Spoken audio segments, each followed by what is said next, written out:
awụchika m ọzọ Igbo ndị ọma na-ege ntị nnọọkwa n'akụkọ ụwa uhuruchi tata bụ abalị 25 nke ọnwa nke ise n'afọ 2021. Tupu ihe n'akụkọ anyị jiri bịala isiokwu mebere akụkọ ya ga-anụ ugbu a. Mmadụ abụọ alapụla ọnwụ dịka ụgbọala abụọ kwokọrọ isi ọnụ na Anambra. Onye na-ewetara gị akụkọ bụ m onwe m, Maazị Izunna Okafọ. Tọzie ntị n'ala ka ịnụ akụkọ a n'uju. Ọ bụ nnọọ ihe ịtụ anya na ihe ịtụ mma dịka mmadụ abụọ gbanahịrị ọnwụ ha oge ụgbọala abụọ kwokọsịrị isi ọnụ n'Awka bụ isi obodo steeti Anambra. Ya bụ ihe mberede dapụtara na mpaghara ebe ahụ ụgbọala na-agba n'elu ma na-agbakwa n'ala dị n'Amawbia n'ogologo ụzọ awara awara ahụ siri Enugu gaa Ọnịcha,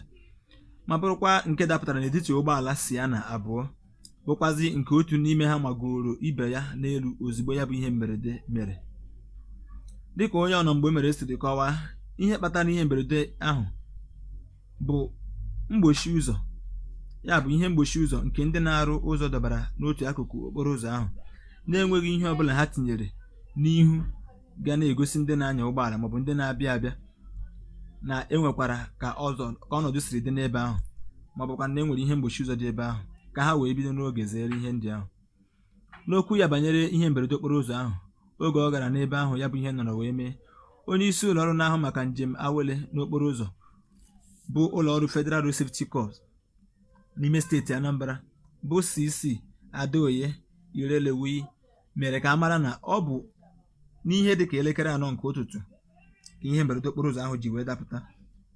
O kwuru na n'agbanyeghị na ihe mberede okporo ụzọ ahụ bụ nke dị oke egwu na onweghị onye ọbụla nwụrụnụ maọbụ tụfuo ndụ ya, na-abụghị naanị na ụgbọala abụọ ahụ kụrụ onwe ha ihe tinka kụrụ panụ, ebe ndị na-anyakwa ha nwetakwara mmerụ ahụ n'ụdị dị iche iche, bụkwazi ndị e buru gaa ụlọ ọgwụ maka inye ha ọgwụgwọ. Ọ kpọkuru ndị na-arụ okporo ụzọ ka ha na-enwe ihe ngosi kwesịrị ekwesị ma na-etinyekwa ya n'ebe ndị mmadụ ga na-ahụ ya tupu ihe erute ebe ọ dị, ọkachasị ma oge ha na-arụ ụzọ ma oge ha rụchara ya, n'ihi na nke ahụ ga-enye aka ime ka onye na-anya ụgbọala mara ihe dị n'ihu nakwa ihe ọ gaghị izute n'okporo ụzọ ahụ. Ọ dịkwazịrị ndị na-anya ụgbọala ka ha kwụsị ịnya ụkwụ ụgbọala kara nka ma ọ bụkwanụ nke ike gwugoro ya na ịgba oke ọsọ, n'ihi na ihe ndị ahụ sokwa eweta ihe mberede okporo ụzọ, ọkachasị n'oge udu mmiri ya nọ na ya ugbu a maka na ala na-amị amị. N'okwu nke ya oge ọ gachara n'ebe ahụ ihe mberede okporo ụzọ ahụ nọrụ wee mee, kọmishọna na-ahụ maka njem okporo ụzọ na steeti Anambra bụ Maazị Afambanefu kpọrọ oku ka e nwee ezi mmekọrịta na njikọ aka n'etiti ndị na-arụ okporo ụzọ na ndị eji okwu ha agba izu iji wee tụkọta arụ ọnụ ma wepụta usoro kacha mma a ga-esi wee rụọ ya bụ okporo ụzọ na-ewetaraghị ndị mmadụ ihe egwu, ihe ize ndụ maọbụ ọnọdụ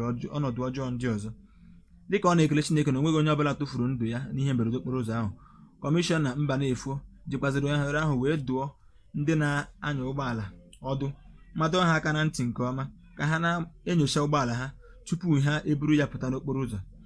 ma dụkwakwa ha ka ha zere ibu oke ibu karịrị ụgbọala ha, ọbụla dịka ọ dụkwara ha ọdụ ka ha kwụsị ịgba oke ọsọ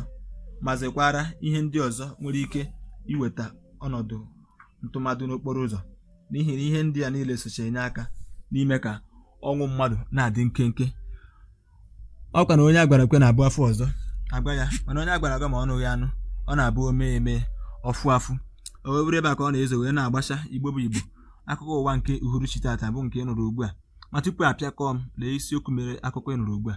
A kọrọ gị na mmadụ abụọ alapụla ọnwụ ha dịka ihe mberede okporo ụzọ dapụtara na steeti Anambra. N'ebe a ka akụkọ ụwa nke a bịara n'isi njedebe. Mụ onwe m bụ onye wetara gị akụkọ a, Maazị Izunna Okafọ, wee na-asị gị rahụ jụụ ka nkwọta kwọtara gị nri ọma ma kwọtara gị ihe ọma. Ndeewo, ekelekwa m gị ọzọ.